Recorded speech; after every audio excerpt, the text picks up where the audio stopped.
खूप दिवसानंतर निवांत वेळ मिळालाय ना आपल्याला. मी काय म्हणते गौरव, किती दिवसातच आपण लपत छपत भेटणार आहे.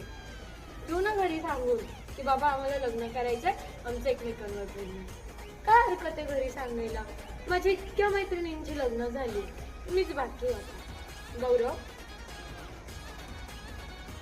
गौरव काय बोलला? साडी घ्यायची ना, घेऊन टाक. साडी घ्यायची मला, हे बोलले मी की मला ही साडी घ्यायची. हो बघ, मला साडी घेऊन साडी घ्यायची. काय तुझ्या बापाने मोबाईल घेऊन दिला का? माझ्या बापाने नाही तर कोणी मोबाईल घेऊन दिलाय. विसरला तू? तुझ्या बर्थडेच्या दिवशी पैसे साचवून मीच तुला तो मोबाईल घेऊन दिलाय, समजलं? अगं आणि चुकून झालं. चुकून झालं? चुकून तू माझा बाप मध्ये आणला. आता आयुष्यभर